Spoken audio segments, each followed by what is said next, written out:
Saludos.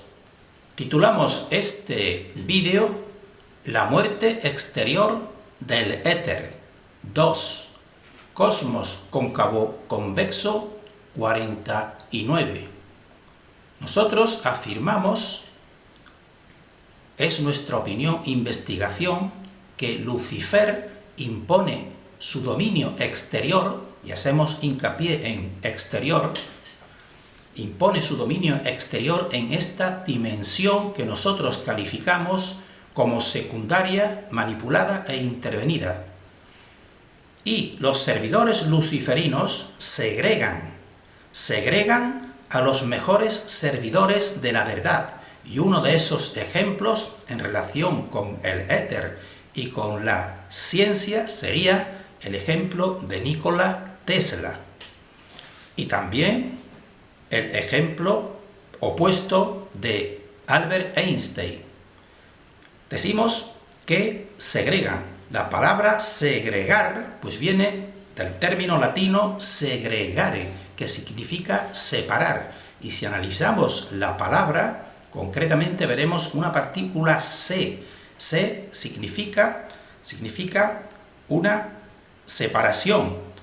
Una separación. Y la palabra grex, de ahí segregar, la palabra gregis, pues significa rebaño.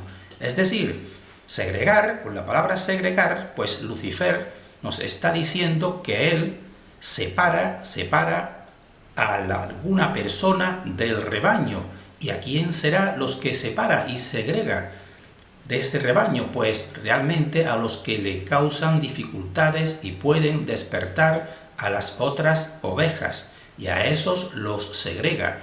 Y en casos determinados, pues incluso los puede llegar a eliminar, no solamente dijéramos así, aislándolos, sino incluso físicamente.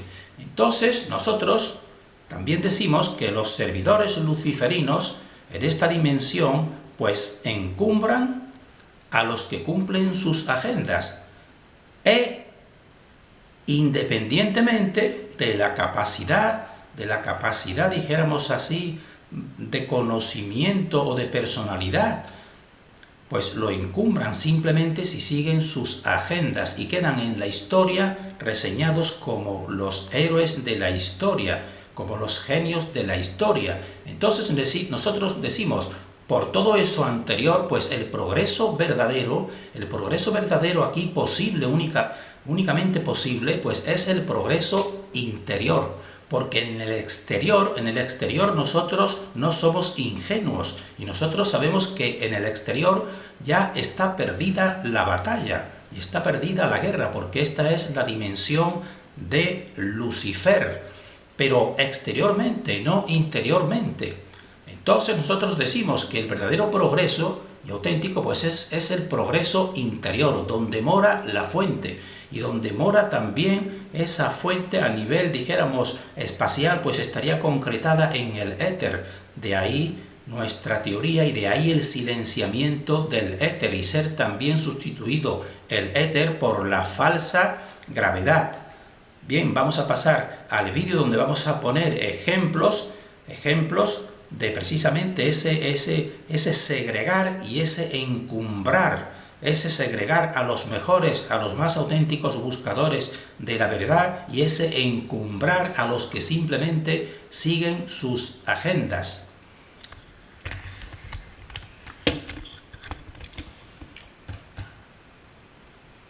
Entonces aquí vemos el título del vídeo, La muerte exterior del éter 2. 2 porque es continuación del anterior. Entonces en el anterior nosotros vimos cómo el experimento Michelson-Morley de 1887 pues decretó, por decreto simplemente, no por verdad, decretó la inexistencia del éter.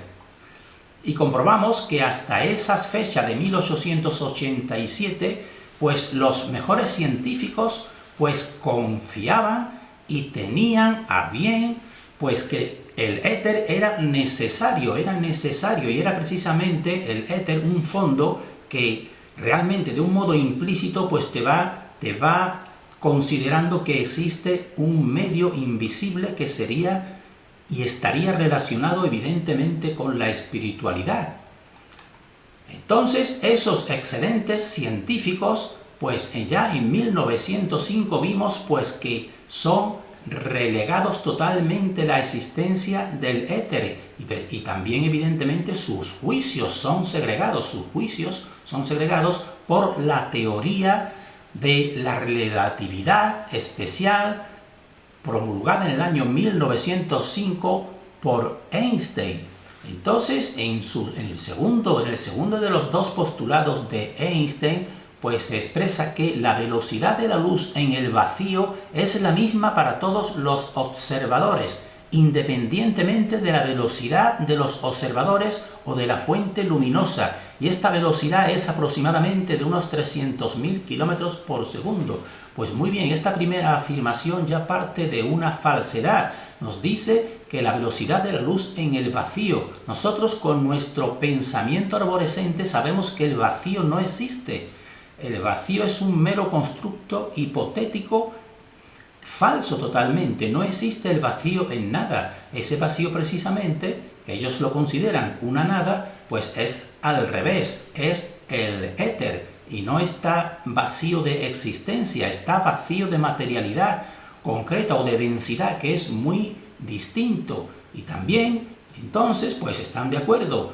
Y por así, la mayoría de esta ciencia actual de nuestros días, que el modo intuitivo de medir la velocidad pues no funciona para la luz. Y entonces nos dicen, supongamos que un astronauta que viaja a 50.000 kilómetros por segundo mide la velocidad de un rayo de luz que le llega de frente. El resultado de la medición será de 300.000 kilómetros por segundo y no será de 350.000 kilómetros por segundo. Nosotros lo vamos a decir de otra manera. Supongamos que va en esa nave a unos 50.000 kilómetros por segundo, esa nave de los astronautas, pues ellos proyectan dentro de la nave una luz, un proyector de luz, y podríamos decir entonces, pues como esta luz va a 300.000 kilómetros por segundo y la nave va marchando a 50.000 kilómetros por segundo, pues entonces tendría que ser el total de la velocidad de esa luz, pues tendrían que ser 350.000 kilómetros por segundo. Eso es la lógica. Bueno, pues esa lógica con la luz, pues la rompe la teoría de Einstein, porque nos dice, no sería 350.000, simplemente siempre sería 300.000 kilómetros por segundo. Y entonces esto es una contradicción lógica, y sobre todo, como ellos reconocen, rompe la intuición y la medida normal, y lo hacen así porque están poniendo a la luz a la categoría del éter. Pero el cambio, el éter no necesita moverse, dijéramos, de esta manera para hacer ese fondo. Pero como la luz es un móvil, pues tienen que darle esta categoría falsamente de éter para dar la propiedad del éter. Y entonces nosotros decimos, como el punto de partida que hemos dicho, que Lucifer de esta dimensión encumbra a los que no son mejores y siguen sus agendas, y en cambio pues segrega a un Tesla, por ejemplo, pues nos preguntamos quién era y es Albert Einstein. Pues muy bien, nosotros cogemos de las muchas informaciones, cogemos esta de El Espectador, lo pueden buscar aquí en www.elespectador.com, noticias, actualidad, teoría de relatividad. 7 preguntas y respuestas, artículo 600961. Y entonces aquí pues hace una síntesis. Nosotros solamente vamos a tomar 2 puntos de este blog, que sería la promulgada de la doctora en física cuántica Sonia Fernández.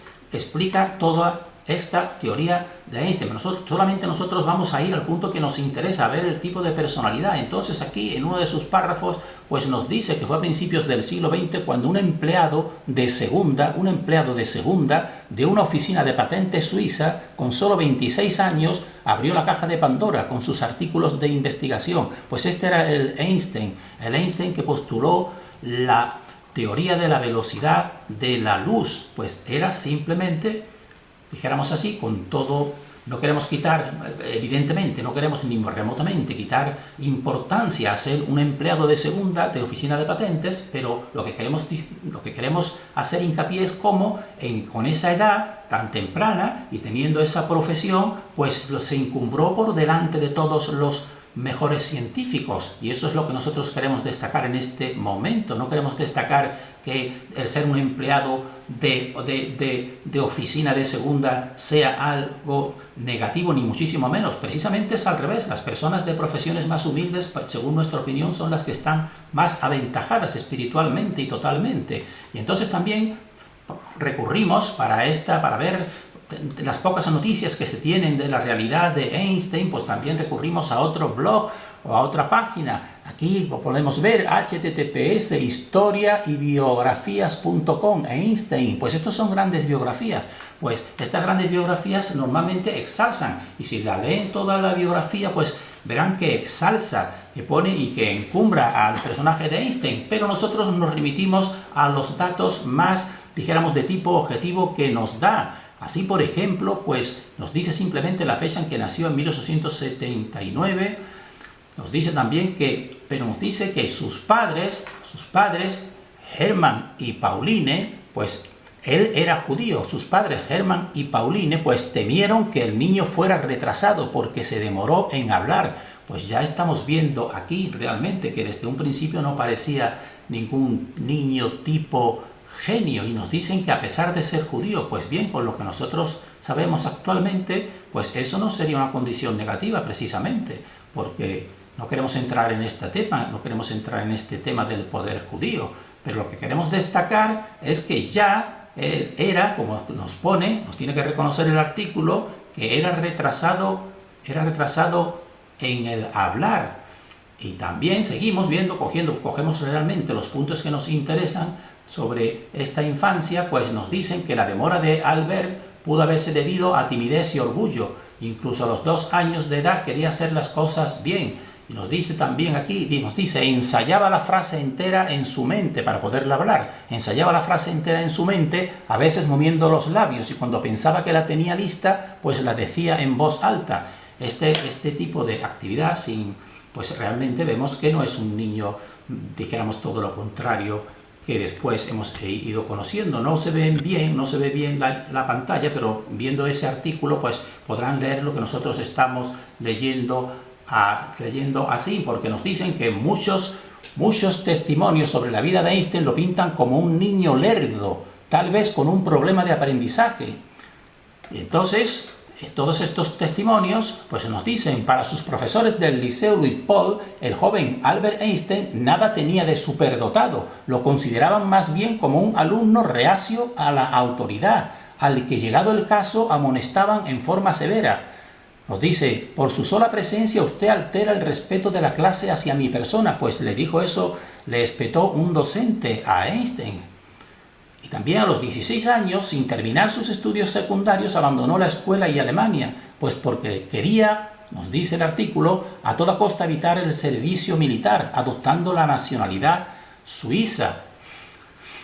Y entonces también nos dice que en 1895 el hijo se reunió en Pavía y preparó como candidato libre, con un año de anticipo respecto a la edad requerida, la prueba de ingreso al Instituto Politécnico Federal de Zúrich, que formaba ingenieros. Fracasó en esa ocasión, nos dice que en esa ocasión fracasó, pero tuvo éxito en el segundo intento. Es decir, no era un total genio superdotado que aprobase a la primera, ni mucho menos.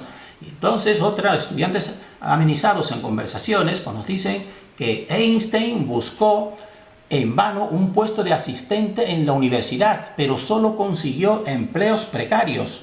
Es decir, él lo intentó, pero no lo consiguió. Solamente 1 año y medio más tarde, pues es cuando ingresa en la Oficina Federal de Patentes de Berna, y esto es Suiza, y los que ya sabemos de conspiraciones, sabemos lo que representa también Suiza. Trabajo que le dejaba suficiente disponibilidad de tiempo para dedicarse a los problemas de física que lo apasionaban, y eso era su profesión en Suiza, estar empleado en la Oficina Federal de Patentes. Eso es lo que era lo que era Einstein en su infancia, juventud y hasta los 26 años, que irrumpe de un modo, dijéramos así, imprevisto en la escena y se encumbra rápidamente. Pero los que estudian a fondo el poder que se encuentra tras Albert Einstein, pues ahí verán un poder que nosotros ni siquiera queremos nombrar, un poder relacionado con, dijéramos así, la religiosidad impuesta, vamos a decirlo de esta manera. Pues ese poder, pues lo pueden investigar de dónde viene ese ascenso de una persona que estamos viendo que no ha realizado grandes o casi ninguna cosa. En cambio, pues aquí vemos lo que nosotros, el ejemplo, quién era, ya hemos visto quién era y quién es actualmente, vemos lo que era y vemos que Einstein actualmente está considerado de los mayores sabios existentes, y aquí en cambio quién era y quién es, pues Nikola Tesla. Nosotros hemos conocido a Nikola Tesla pues muy tardíamente, porque no se le ha hecho ninguna propaganda. Cuando nosotros hemos estado viendo toda su trayectoria, aquí tienen algunos de sus inventos, y más de 700 patentes tenía hechas, y algunos pueden ser discutidos, algunos de estos inventos, pero la mayoría no, relacionados con la radio, el motor de corriente eléctrica, el láser, la resonancia, el láser, el submarino eléctrico, la bobina de Tesla, los rayos X, el control remoto, el microscopio electrónico, el avión de despegue vertical, la lámpara de pastilla de carbono, luz de alta frecuencia, y muy importante, la transmisión de vídeo e imágenes por medios inalámbricos, que son los que nosotros actualmente estamos utilizando. Él trabajó todos estos inventos, algunos se le pueden discutir, pero era evidentemente un genio. Y vamos a ver cómo con esa trayectoria pues termina Nikola Tesla, porque está confirmando lo que nosotros decimos, que el sistema pues encumbra a unos y a otros pues los segrega. Así estamos viendo que además de ser un genio, pues tenía una personalidad de tipo humanitario, porque aquí estamos viendo algunos de sus proyectos e inventos que incluso puso en práctica. Uno de ellos es esta torre que estamos viendo aquí, que nos dice uno de sus principales usos sería la iluminación de casas o hogares aislados. Esto sería lo que daría una energía eléctrica a un precio pues prácticamente gratis en comparación con la establecida y que se estableció a lo largo de esas fechas en el mundo. Y de todos es conocido pues la guerra que les sitúan, la guerra de las corrientes. Nosotros no decimos la guerra de las corrientes, nosotros decimos simplemente la acción del sistema encumbrando a quien le interesa para su sistema, que sería a Edison, que tenemos a la izquierda, y en cambio Nikola Tesla pues segregándolo totalmente, como vemos aquí.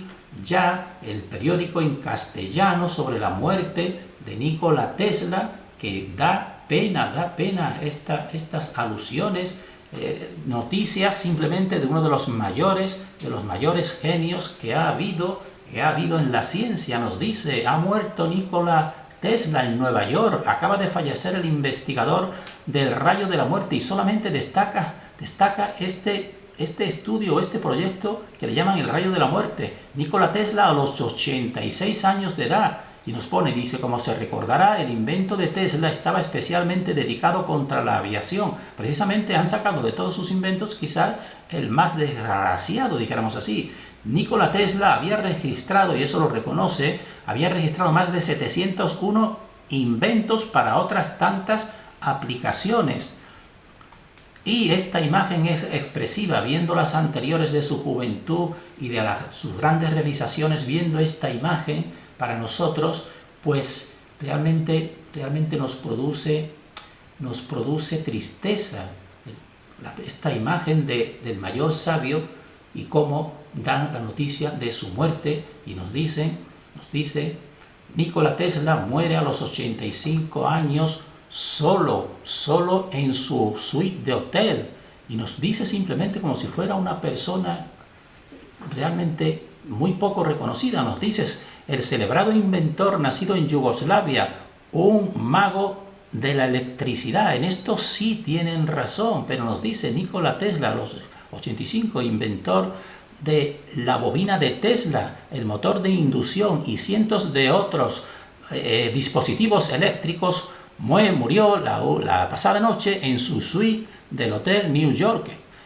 Entonces, esta imagen por sí misma, como es él, a los últimos días, como ese hombre tendría que tener, un hombre humanitario, pues el desengaño de los poderes establecidos aquí en esta dimensión. Por eso nosotros sabemos si a tal persona, tal personaje, pues termina así como estamos viendo, abandonado, solo, etcétera, etcétera, porque no siguió los dictámenes de la agenda y lo apartó, pues por supuesto nosotros sabemos que esta es la dimensión de Lucifer y que la guerra por la verdad exteriormente está perdida. De eso nosotros tenemos pocas dudas, pero hablamos siempre del exterior, porque nosotros estamos sobre todo orientados hacia el interior.